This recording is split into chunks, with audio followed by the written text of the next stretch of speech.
Hello everyone, welcome back to my YouTube channel. तो आप में से कुछ लोगों ने मुझसे एक टॉपिक के लिए रिक्वेस्ट किया था and the topic is called blue ocean versus red ocean strategy. तो आज इसी टॉपिक के बारे में डिटेल में बात करते हैं। Let us begin. Before we get on with the topic, let's talk about certain examples. मैं कुछ एग्जांपल्स देता हूं, आप इस एग्जांपल्स को ध्यान में रखें क्योंकि हम इन्हीं एग्जांपल्स को रेफर करेंगे while going through this topic, right. तो the first example is when every company was making Walkman, Apple came up with iPod. Apple ने आईपॉड लॉन्च कर दिया। एक और एग्जांपल लेते हैं इसी तरह का। When most of the companies were fighting to make fastest car or fuel efficient car, Tesla came up with electric cars, right? इस तरह के काफी एग्जांपल्स आपको मिल जाएंगे।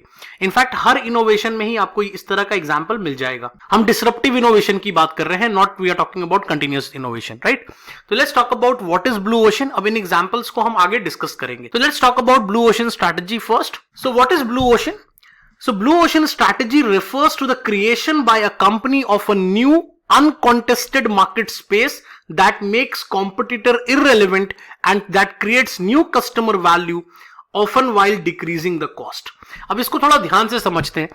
That blue ocean strategy एक ऐसा uncontested market space होता है। Uncontested market space कब हो सकता है? वो तभी हो सकता है जब आपके पास कोई ऐसा प्रोडक्ट है जो और कोई कंपनी नहीं बनाती। देन ओनली आप उसको अनकॉन्टेस्टेड मार्केट स्पेस कह सकते हैं। जैसे जब एप्पल ने आईपॉड बनाया था तो उस टाइम पे आईपॉड जैसा डिवाइस कोई और कंपनी नहीं बना रही थी, ठीक है। That makes competitor completely irrelevant.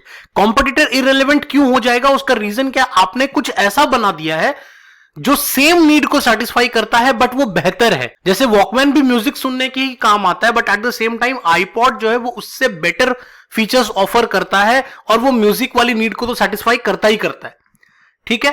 And that creates more customer value. Obviously वो ज्यादा कस्टमर वैल्यू ऑफर करता है because it is offering more benefits as compare to the existing product. जो एग्जिस्टिंग मार्केट में चल रहा है उससे बेटर वैल्यू अगर कोई नया प्रोडक्ट ऑफर कर रहा है तो कस्टमर उसी प्रोडक्ट को खरीदने की तरफ बढ़ता है while decreasing cost। अब यहां पर एक बहुत इंपॉर्टेंट पॉइंट है कि कॉस्ट भी कम होनी चाहिए। उसका रीजन क्या है? If you are making something which is completely new but it is very expensive, बहुत एक्सपेंसिव है तो बहुत ज्यादा लोग उसको बाय नहीं कर पाएंगे, बहुत ज्यादा इफेक्ट नहीं पड़ेगा उसका मार्केट पे। मार्केट पे उस चीज का इफेक्ट तब पड़ेगा जब आप उसको कम दामों में उसी इनोवेशन को करके दिखा देंगे या आप एक ऐसा प्रोडक्ट बना देंगे जो और कोई कंपनी नहीं बना रही और उसकी कॉस्ट जो है उसके आसपास ही है उस मार्केट में, ठीक है। तो that is called blue ocean strategy. Now BOS या blue ocean strategy is also about minimising risk due to competition threat. अब ऐसा हम करते क्यों है? हम क्यों एक नया प्रोडक्ट बनाते हैं? हम क्यों एक नया प्रोडक्ट बनाने की तरफ हमेशा जोर देते हैं? उसका रीजन ये है that we want to reduce our competitive threat. हम अपने कंपटीशन से अपने आप को बचाने के लिए हमेशा एक नए मार्केट में कंपीट करना पसंद करते हैं। फॉर एग्जांपल एक एग्जांपल लेते हैं। मान लीजिए कि एक रेस हो रही है और रेस में बहुत सारे लोग रन कर रहे हैं, राइट। तो आपका हमेशा आपके मन में डर रहेगा कि कभी ना कभी कोई मुझसे, अगर मैं थोड़ा सा भी अपनी स्पीड को लूज करूंगा तो कोई ना कोई कॉम्पिटिटर मेरे से आगे निकल जाएगा। लेकिन अगर मैं थोड़े टाइम यहां पर भागने के बाद अपना ट्रैक ही चेंज कर लूं, एक नए ट्रैक पे भागने लग जाऊं जहां पर कि कोई और अभी रन भी नहीं कर रहा है, तो वहां पर क्या होगा? मैं अगर स्लो भी हो जाऊंगा तो मुझे डरने की जरूरत नहीं है। उसका रीजन क्या है? There is no competitor. वहां पे कोई ऐसा कॉम्पिटिटर ही नहीं है और वहां पर आपकी अपॉर्चुनिटीज भी हैं, वो मैक्सिमाइज हो सकती हैं, बहुत ज्यादा अपॉर्चुनिटीज बढ़ सकती हैं। आप न्यू बाउंड्रीज की तरफ जा रहे हो, आप एक ऐसी इंडस्ट्री की तरफ जा रहे हो जिस इंडस्ट्री में अभी कोई भी और प्लेयर मार्केट में नजर नहीं आ रहा। Blue ocean strategy means that the market where market boundaries and the industry structure can be reconstructed by the action and belief of the industry players. Obviously आप एक ऐसी इंडस्ट्री में जा रहे हो, आप एक ऐसे एरिया में जा रहे हो जहां पर अभी और ज्यादा कोई कॉम्पिटिटर नहीं है, तो उसके नए रूल्स जो भी बनेंगे वो आप बनाओगे, जो भी उसके जो बिलीफ होंगे वो आप बनाओगे, वहां पर जो भी प्राइस स्ट्रक्चर होगा वो भी आप डिजाइन करोगे। तो एक कहीं ना कहीं आपके पास एक बहुत ज्यादा स्पेस क्रिएट हो जाती है जो रेड ओशन में आपको देखने को नहीं मिलता। हम आगे चलकर उसके भी बात करेंगे। Let's talk about red ocean also. अब रेड ओशन के बारे में बात करते हैं। Now red ocean companies try to outperform their rivals to grab the greater market share in the existing demand. अब रेड ओशन इसका नाम क्यों पड़ा है? रेड ओशन का मतलब यह होता है दैट इतना ज्यादा कॉम्पिटिशन है कि ब्लड बात हो रहा है। इतना ज्यादा कंपटीशन है कि अगर आपको आगे बढ़ना है then you can only lead by pulling someone down. आप किसी को आगे तभी बढ़ सकते हो जो आप किसी को नीचे उतारो। और इसी वजह से यहां पे जो भी कंपनीज ऑपरेट करती हैं वो क्या करती हैं? आउट परफॉर्म करने की कोशिश करती है अपने राइवल्स से। जितने भी उसके राइवल जो कॉम्पिटिटर्स है वो उससे अपने आप को बेहतर बनाने की कोशिश करती रहती है, सो दैट कि उसका मार्केट शेयर बढ़ जाए। That is the only game of red ocean. Red ocean is like an head to head battle. जैसा मैंने आपको जस्ट बताया था कि रेड ओशन एक हेड टू हेड बैटल है। ब्लू ओशन में ऐसा नहीं था। ब्लू ओशन में क्या था, आप अकेले भाग रहे हैं, कोई आसपास कंपटीशन ही नहीं है। बट रेड ओशन में you can't sit. The reason here is that head to head battle चल रही है। अगर आप थोड़ा सा भी रिलैक्स करेंगे तो कोई और आपसे आगे निकल जाएगा। Where the players of the particular segment compete with each other remaining in the same market space। अब यहां पर सेम मार्केट स्पेस में, सेम इंडस्ट्री में रहकर आप लगातार कंपीट कर रहे होते हैं। फॉर एग्जांपल, अगर सोनी वॉकमैन बनाना है तो फिलिप्स भी बना रही है, बहुत सारी चाइनीज कंपनीज भी बना रही है। तो वहां पर जो लड़ाई कहीं ना कहीं कॉस्ट पर आ जाती है, क्योंकि सब लोग एक जैसा प्रोडक्ट बना रहे हैं। तो कस्टमर को जो सस्ता बना के दे देगा, जो अच्छा बनाकर दे देगा, कस्टमर वही लेकर खुश हो जाएगा। अभी मोबाइल फोन मार्केट में भी अगर आप देखोगे, स्मार्टफोन मार्केट में आपको बहुत ज्यादा रेड ओशन देखने को मिलता है, क्योंकि हर company more and over same तरह के प्रोडक्ट्स मार्केट में उतार रही है। Within the boundaries of the same industry in the principle of the competitive advantage. और यहां पर कॉम्पिटिटिव एडवांटेज को बनाने का एक ही तरीका है कि आप या तो लो कॉस्ट करने की कोशिश करो, या छोटे मोटे डिफरेंशिएशन फैक्टर्स को भी आप बीच में ला सकते हो। बट कंपटीशन हमेशा पीक पे रहेगा और हेड टू हेड बैटल चलती रहेगी। Red ocean represents all the industry in the existing today and non market space. कहने का मतलब आज जो भी इंडस्ट्री आप देख रहे हो वो सारी रेड ओशन आपको नजर आएगी, जहां पर बहुत ज्यादा प्लेयर्स हैं। राइट, अगर आप अभी कोविड के मेडिसिन को ही लेकर देखो तो वहां पर भी अब धीरे धीरे क्या हो रहा है, बहुत सारी कंपनीज नए नए मेडिसिन लेकर आ रही है। तो धीरे धीरे जो चीज पहले ब्लू ओशन नजर आ रहा था वो धीरे धीरे अब रेड ओशन में कन्वर्ट हो जाएगा, because every company will come up with a similar kind of product. In the red ocean, industry boundaries are defined and accepted and competitive rules of the game are also known। यहां पर कहीं ना कहीं competitive rules भी defined होते हैं, market के belief, market का स्ट्रक्चर सब क्लियर होता है, जो कि ब्लू ओशन में नहीं होता, क्योंकि वो अभी अभी स्टार्ट हुआ है। वहां पर नए नियम बनाए जा सकते हैं। Let's talk about the characteristics of blue ocean and red ocean. हम दोनों का कंपैरिजन भी साइड बाय साइड करते जाएंगे, सो दैट कि आप समझ पाओ कि ब्लू ओशन में क्या होता है, रेड ओशन में क्या होता है, और अगर दोनों का सेपरेट क्वेश्चन भी आ जाए तो आप वो भी कवर कर पाओ। So let's take up the first point. The first point of blue ocean is non existing industry. अब आपको याद है शुरू में मैंने आपको एग्जांपल दिया था कि जब सारी companies fastest car, cost efficient car बनाने में लगी हुई थी, तभी टेस्ला ने इलेक्ट्रिक कार्स बना दिए। अब इलेक्ट्रिक कार क्या था, उस समय तक एक अननोन इंडस्ट्री है, अभी तक वहां पर कोई और कंपनी ऑपरेट ही नहीं कर रही थी। तो जब भी आप एक नॉन एग्जिस्टिंग इंडस्ट्री की बात करते हो, उसका मतलब यही होता है कि you are coming up with something innovative, something creative product which is unknown and unseen right now. अभी तक उसके बारे में ना तो लोगों को बहुत ज्यादा पता है, ना उसके बारे में किसी को कुछ आइडिया है।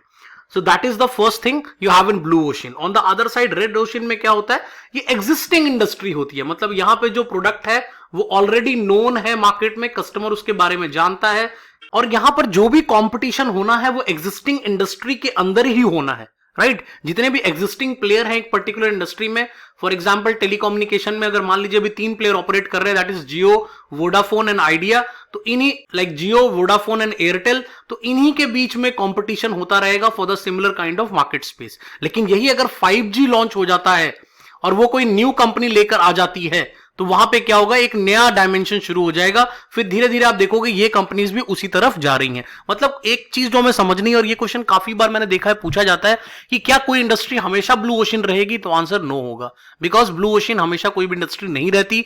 थोड़ा टाइम के लिए वो ब्लू ओशन रहती है, थोड़े टाइम के बाद वो धीरे धीरे रेड ओशन में कन्वर्ट हो जाती है, और फिर वो कंपनी जिसने पहले ब्लू ओशन क्रिएट किया था वो फिर कुछ नया बनाने में लग जाती है। Let's talk about the second difference. Second difference की बात करें, अनडिफाइंड मार्केट स्पेस। अब यहां पर मार्केट स्पेस डिफाइंड नहीं है। उसका रीजन क्या है कि यहां पर कोई एज सच बाउंड्री नहीं है, उसका मार्केट स्पेस कितना भी बड़ा हो सकता है। इनफैक्ट जो कंपनी सबसे पहले ब्लू ओशन स्ट्रैटेजी को स्टार्ट कर रही होती है, उसको भी एक स्मॉल आइडिया ही होता है कि इस पर्टिकुलर इंडस्ट्री में कितना पोटेंशियल हो सकता है। उसका रीजन है, कई बार हर प्रोडक्ट मार्केट में नहीं चलता। आप कोई नया प्रोडक्ट लेकर आते हो, आपको लगता है ये प्रोडक्ट में बहुत अच्छा पोटेंशियल है, ये प्रोडक्ट बहुत अच्छा चल सकता है, बट कई बार वो इंडस्ट्री नहीं क्रिएट कर पाती, वो स्टार्ट नहीं हो पाता, थोड़े टाइम के बाद ही उसकी डिमांड डिक्लाइन कर जाती है, या वो कस्टमर्स के वैल्यू को मेट नहीं कर पाता। तो इसीलिए हर ब्लू ओशन कामयाब नहीं होती, बट जब भी कोई ब्लू ओशन कामयाब होगी तो वहां पे आपको काफी ज्यादा पोटेंशियल, काफी ज्यादा स्कोप और काफी ज्यादा रिटर्न्स देखने को मिल सकते हैं। On the other side when we talk about red ocean, तो यहां पे एक डिफाइंड मार्केट स्पेस है। किसी भी इंडस्ट्री में जहां पर बहुत सारे कॉम्पिटिटर्स हैं उसका एक डिफाइंड मार्केट स्पेस है। डिफाइंड का मतलब क्या है कि for example if you are talking about smartphones, तो स्मार्टफोन के जो नंबर ऑफ यूजर्स हैं वो कहीं ना कहीं डिफाइंड है।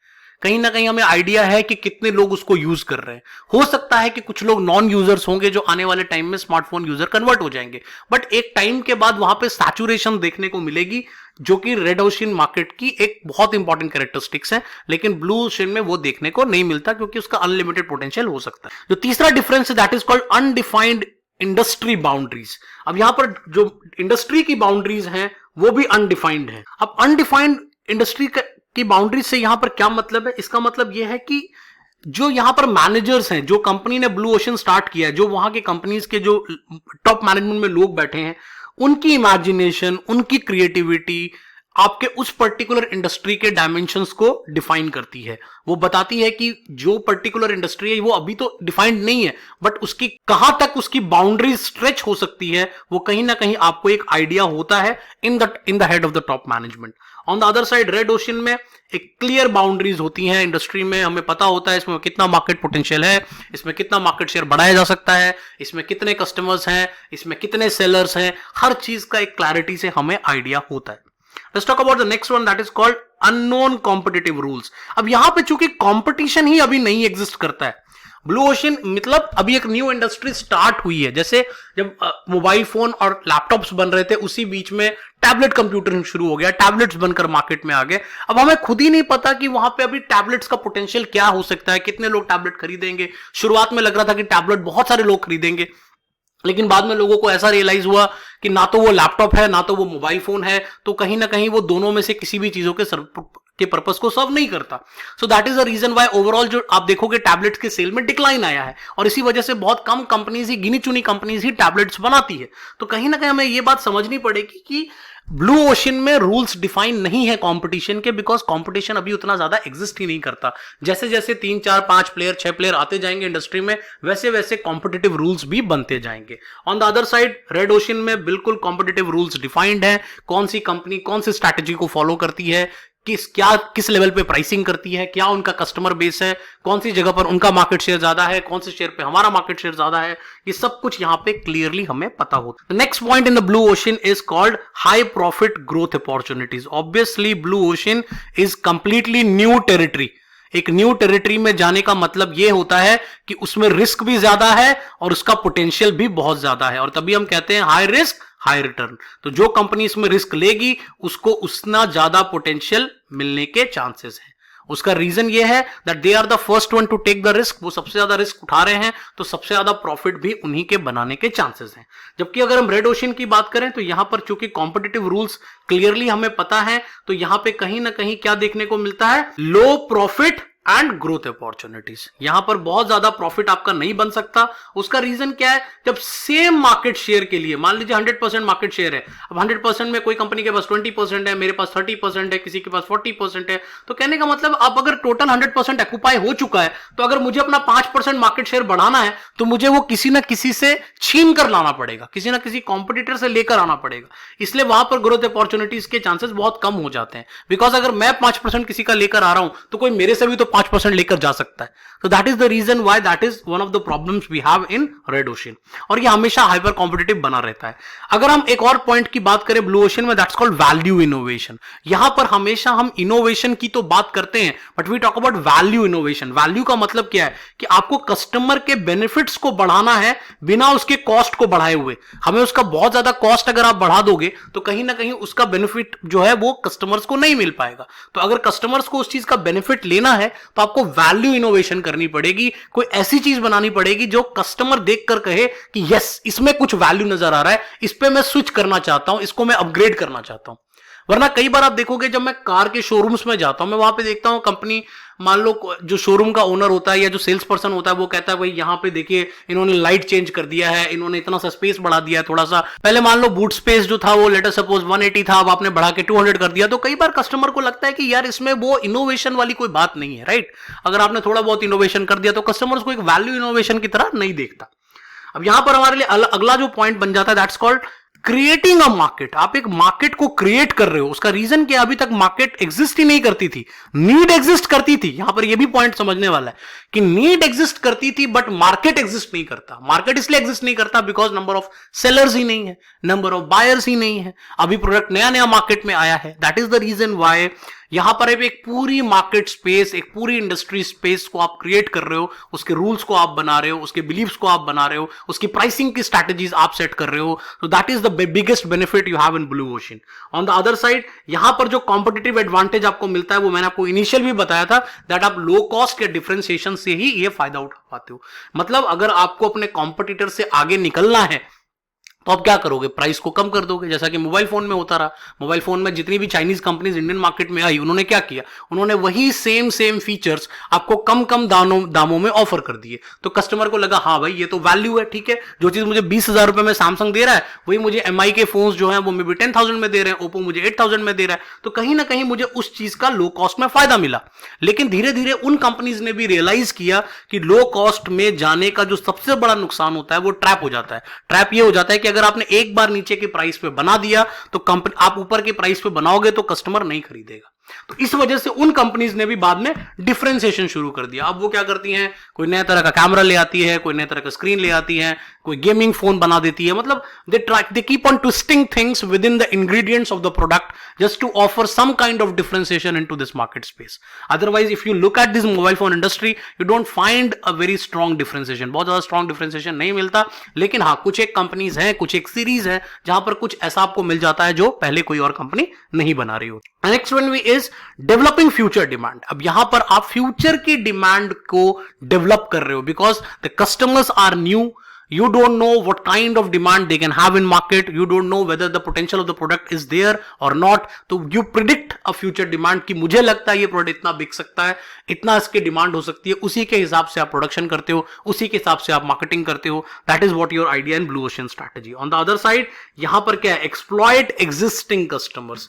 आप जो एग्जिस्टिंग कस्टमर्स हैं उन्हीं को एक्सप्लॉइट करते हो और उन्हीं का फेर बदल चलता रहता है। फॉर एग्जाम्पल, अगर कोई कस्टमर आज के डेट में सैमसंग का फोन खरीद रहा है तो इस बार अगर वो चेंज करेगा तो हो सकता है वो वीवो का खरीद ले, ओप्पो का खरीद ले, किसी और कंपनी का खरीद ले, बिकॉज नए कस्टमर्स इतनी तेजी रफ्तार से उसमें ऐड नहीं हो रहे जितना कि एक ब्लू ओशन में ऐड ऑन हो रहा होगा। तो आई होप कि आपको ये सारा डिफरेंस समझ में आ गया कि ब्लू ओशन और रेड ओशन क्या होता है। If you really like my content and my channel, do subscribe it, like it and share it with other students also. If you want my all my resources and PDF, you can join my Telegram channel. और अगले session में फिर मुलाकात होगी। Bye bye.